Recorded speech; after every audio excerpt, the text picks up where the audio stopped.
This is Randy Finney with Right Side of the Chart, and today is Thursday, March 15th, 2018. In this video, we're going to talk a little bit about interest rates. I want to share my view on where I think the bond market is headed, interest rates. Now, I've done quite a bit of near-term analysis. We have a couple trade ideas, IEF, which is the medium-term Treasury bond fund. It holds mid-range Treasury, U.S. Treasury bonds. That's an official trade idea. I had that one on first. After that, I added TLT, which is a long-term bond fund. That's 20 plus year Treasury bonds with maturities of 20 years or more. For those of you not familiar, U.S. Treasury bonds, they go out to 30 years. That's the maximum maturity date, and has been for a while. We used to, I think for a while, did 50-year bonds, but we haven't done that in a long time. So either way, this is the question that was put to me, and whether you are interested in the bond market or trading bonds or interest rates, very few people are. All you ever hear people talk about, and most of what they talk about on TV when you turn on, the evening news, is what the Dow did or what the stock market did. However, interest rates directly, indirectly to directly impact the stock market and the economy. And that's why there's all this hype and fuss always about the Fed, whether they're going to raise or hike rates, whether they're going to cut rates. They cut rates to spur economic growth, to stave off recessions or to mitigate a recession or an economic turndown.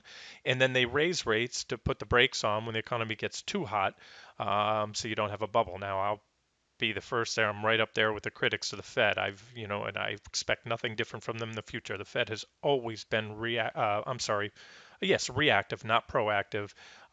They blow up bubbles and let the bubbles get ahead of themselves before it's too late. And that's why we've had, and going back for decades now, you look at the dot-com bust, the subsequent housing bust, in 2007, that was a big credit bust, credit bubble, housing bubble combined. And they wait till the bubbles clearly popped and the banks are about to fail, and then they start getting aggressive on cutting rates. So again, that's whatever. I could sit here and talk all day on it. You guys all might have your different opinions on the Fed, but that's one thing I've come to expect as a near certainty. They'll be behind the curve the next time around. I'll also add to it, this time's different. Jerome Powell, the new incoming Fed chairman, I wouldn't want his job if you paid me all the money in the world. He's in a pickle, and I'll kind of get to that when we look at the charts of the bond market and the stock market. And the gist of it is this: we're at historical high. I've done quite a bit of posts in the past showing you valuations, historical valuations on the market in the past bear markets that followed, and we're at extremes that just haven't been seen. Everybody, as long as the market's going up and doing well, the analysts are always bullish. That's another thing you can count on as well. Just like the Fed being behind the curve, at the peak of a market top, the analysts will be extremely rosy and about as bullish as they get. Just as at the bottom of a bear market back, if you think back to March 2009, everybody thought the world was coming to an end, earning forecasts, and it was all doom and gloom. That's how it works, guys. Just remember, there's an old saying in the stock market: it's always darkest just before the dawn. Think back to March 2009, and I like the inverse of that, which I say is my term. It's always brightest just before the sunset, or something to that effect. Things are going to look rosy at the top, but the bottom line is valuations are uber high right now. The stock market's precarious. You could see the impulsive nature of that pullback, that correction that we just had. Although I made the case for it, even before it happened, it was a technical event. I saw the media trying to scramble to pin a reason on it all day long. Again, it was clearly priced in the charts. But where I'm going with this is, now you can't go on an aggressive rate hike. Sure, the market's absorbed a few rate hikes and the talk of it. The Fed's been doing their best to talk it up. But I think they're going to hit a point here sooner or later, as this bull market is going on to be, I forget where we just passed the 9-year mark, and I know over a year ago it was the second longest in history. I'd have to look at the facts. I don't know if we've broken the record. So we know that this thing can't go on forever, and at that point, the market goes down, wealth effect kicks in, or the inverse of that. Market drops 20, 30, a run-of-the-mill bear market is 20% is the minimum, the minimum threshold, if you will, consideration for a bear market. And last one was over 50%. I don't think we'd see anything less than a 30% drop in the next bear market.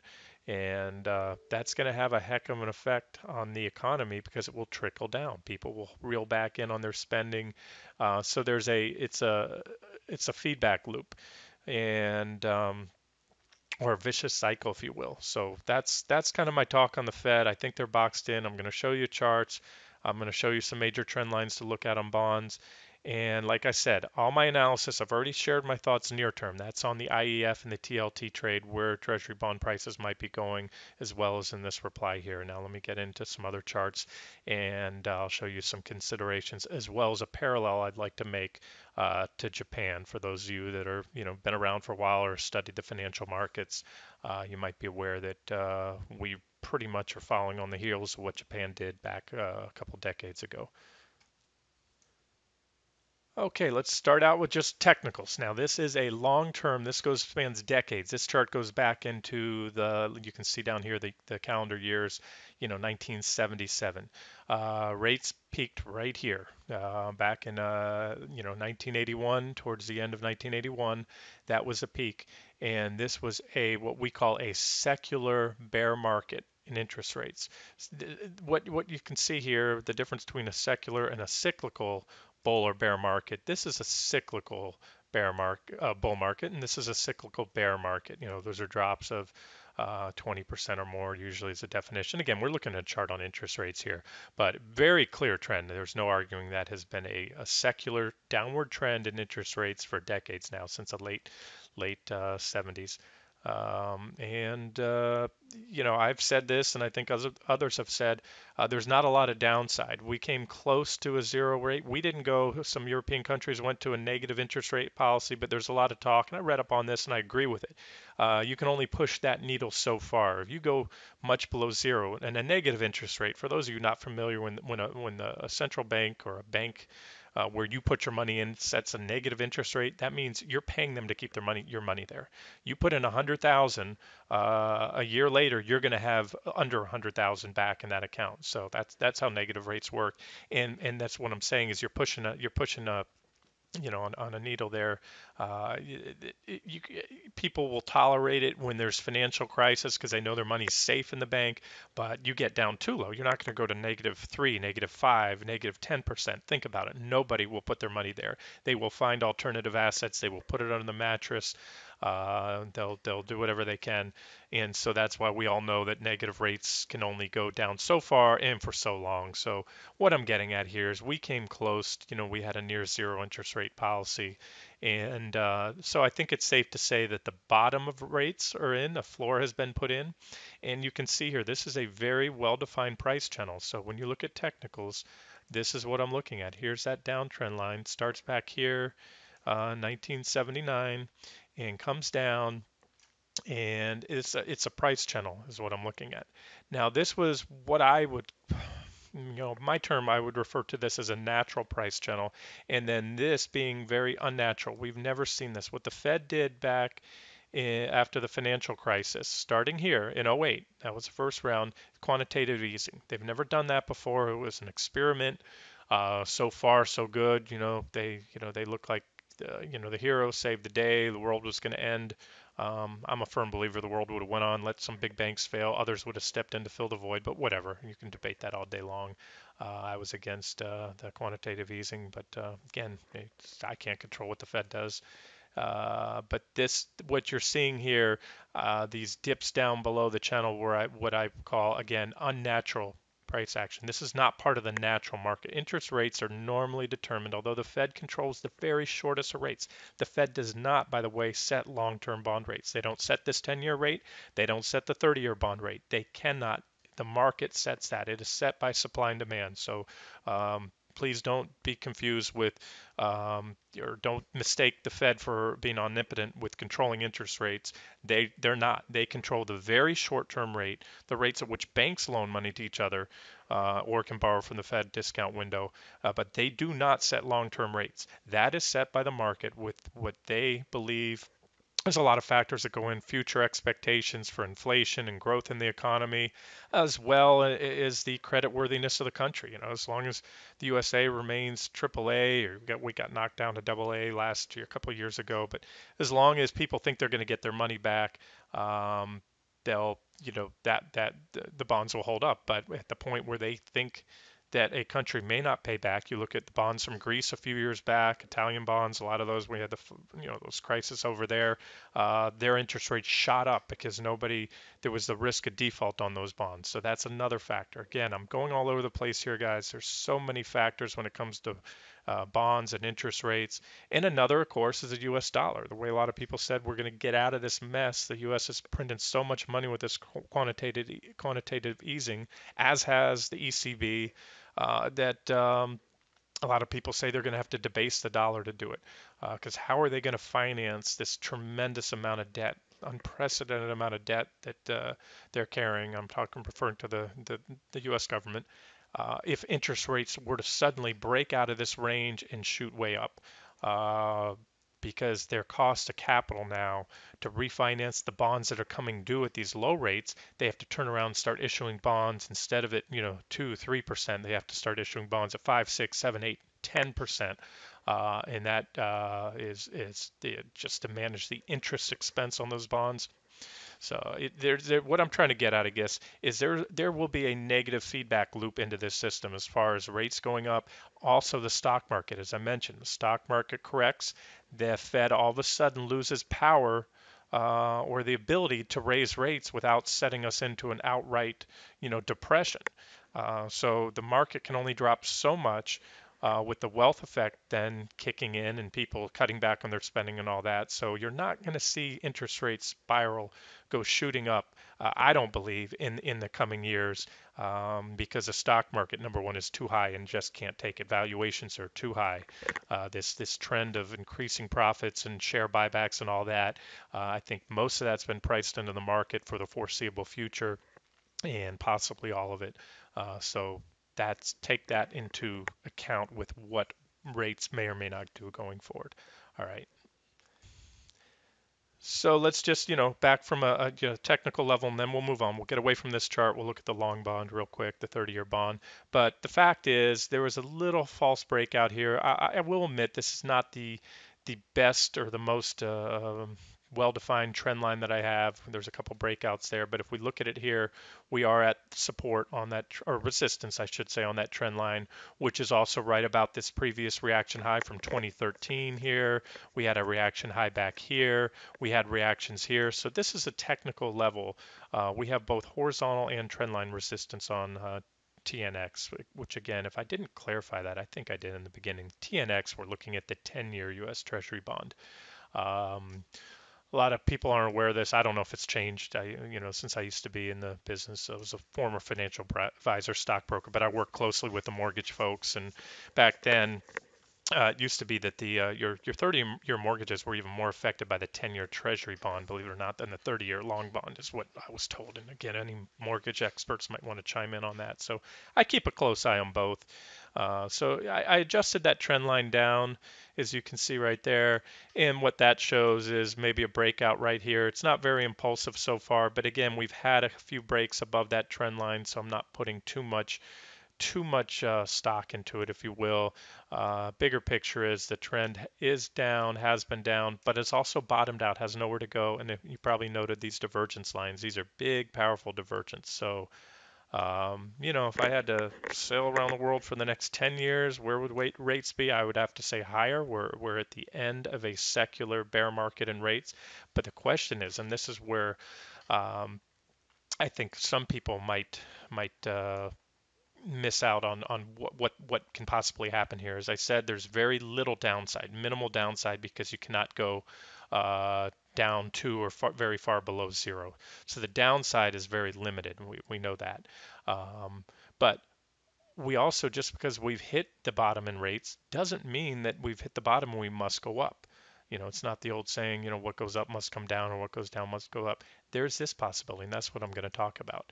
A multi-year sideways, large sideways range. You can see how rates have, been pretty volatile in the last few years. They seem to be pounding out a bottom, but that is one scenario that I'm looking at is, we may move sideways for years here.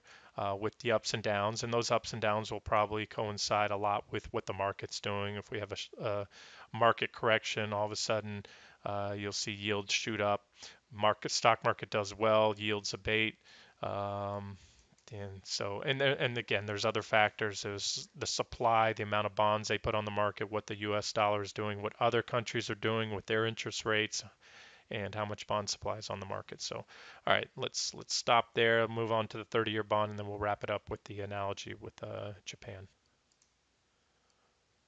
Okay, this is TYX. You could probably just make it through in the background. The symbol TYX is the 30-year Treasury bond yield index. So these are 30-year government bond yields, which also peaked, of course, back in this was like actually 1981. There's the peak, September around September of 81, and we'll call it the fall of 81. And interest rates, of course, have clearly been in a downtrend.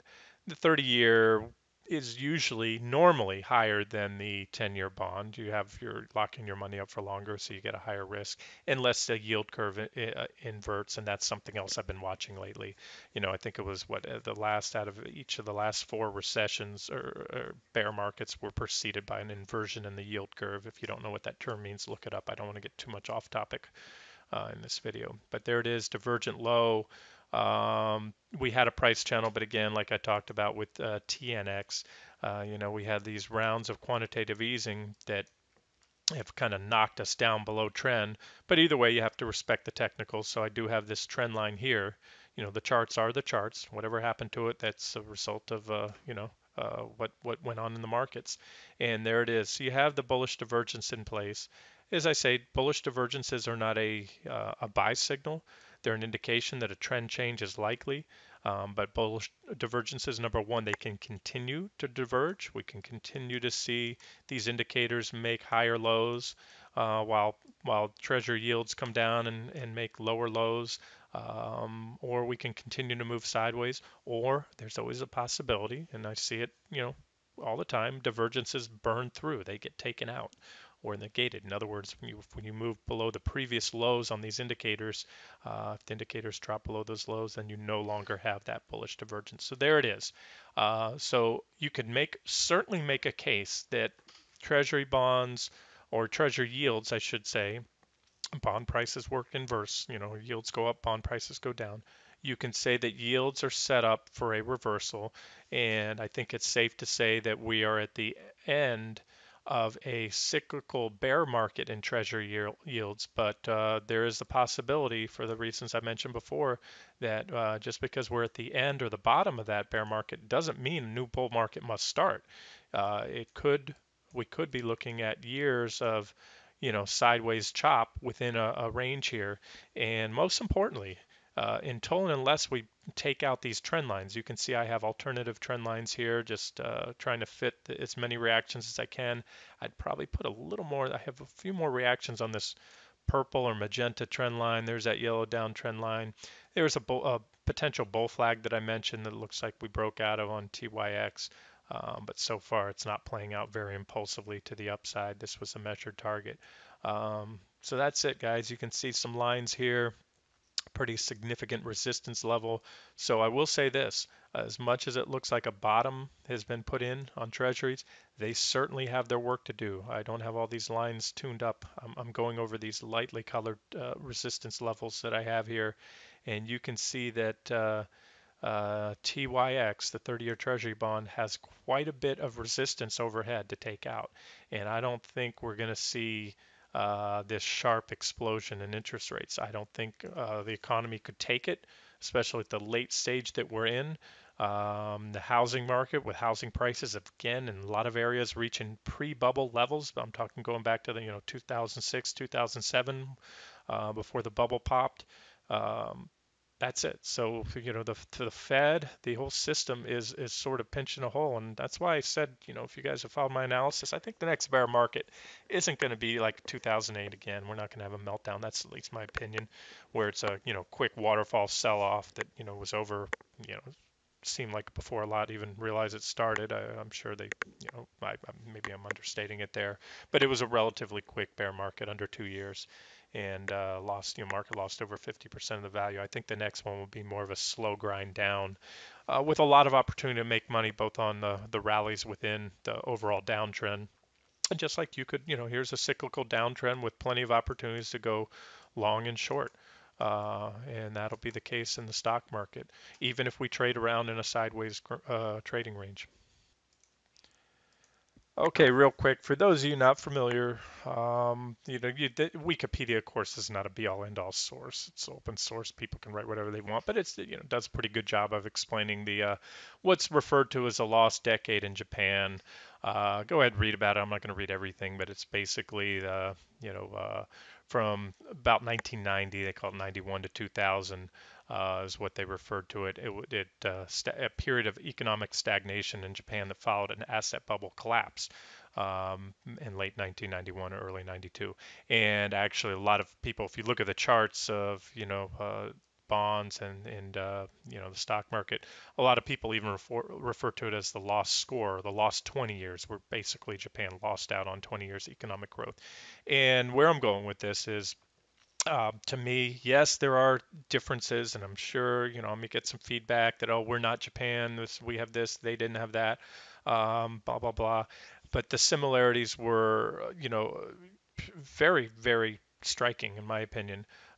Their bubble was caused by excessive loan growth quotas dictated by the bank's Japan's central bank through a policy mechanism known as window guidance, blah, blah, blah. And, economist Paul Krugman explained Japan's banks lent more with less regard to the quality of the borrower than anyone else in history, and in doing so, they helped inflate the bubble to grotesque proportions.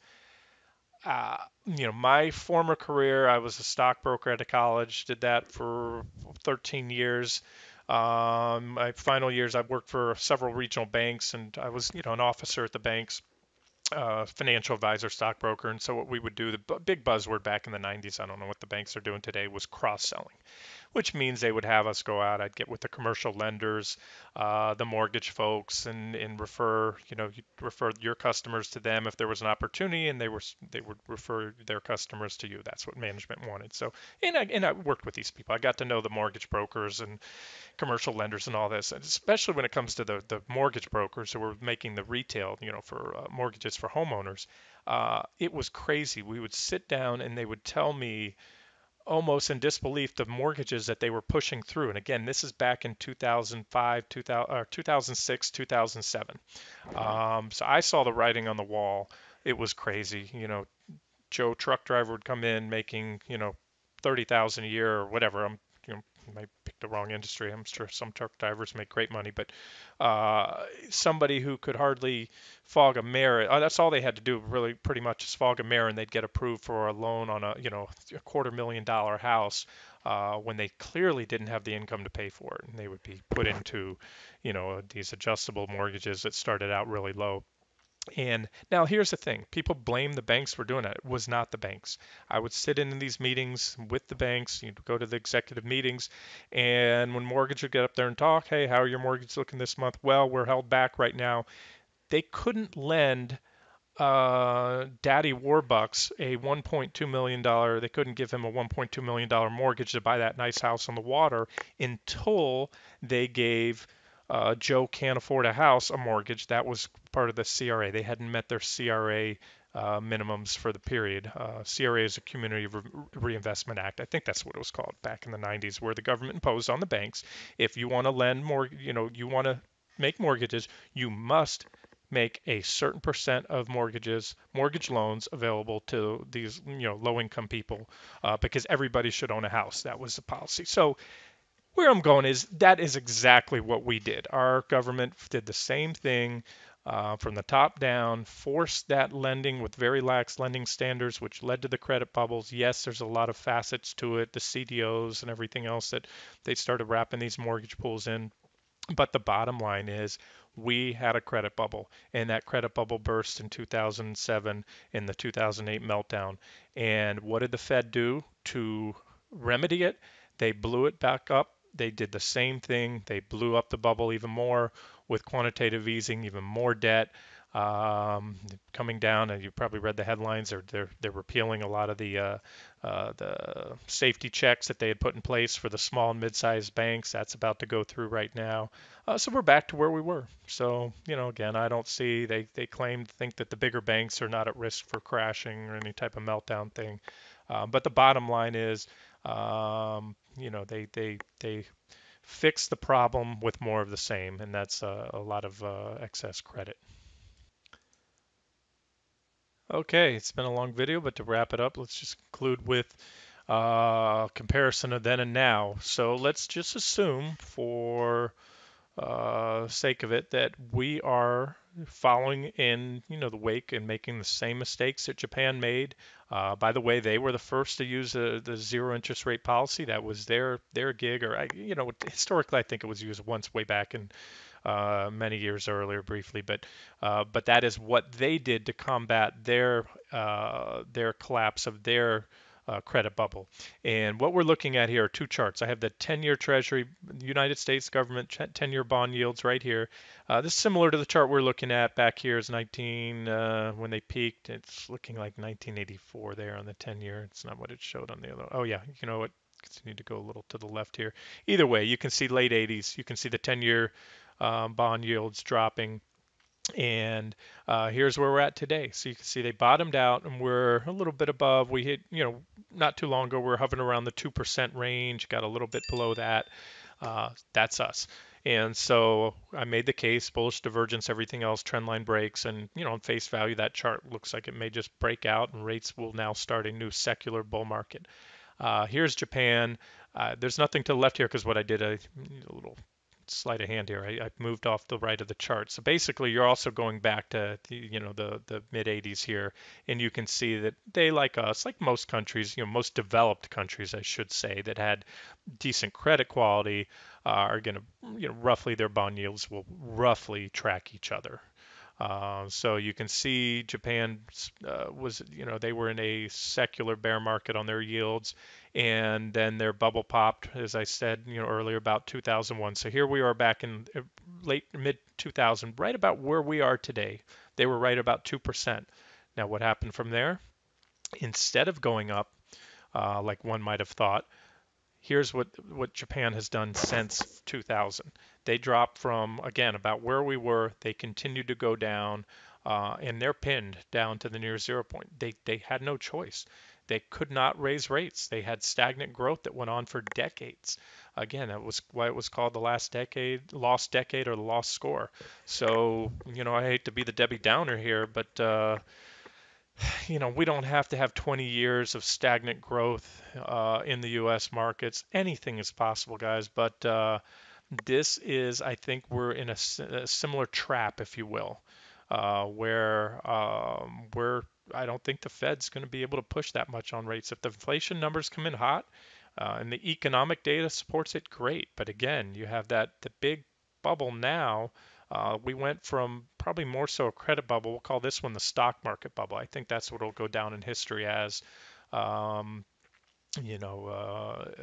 is more of the stock market bubble where valuations are so high that when rates hit a certain threshold, you're going to see pretty big corrections. On top of all the indexing that we've done in recent years, that's been the huge trend. There was another article about it in the journal today. I've been reading about this for years, how the amount of money that has moved into index funds over the last 6 to 10 years, where it used to be into managed funds. And what that means is, hey, it's great when all ships are rising, rising tide lifts all boats, but it's going to work in the opposite direction once this market really starts moving lower, and those index funds are met with forced selling as they're as people withdraw their money. So there it is. You guys want to know where I think rates are going?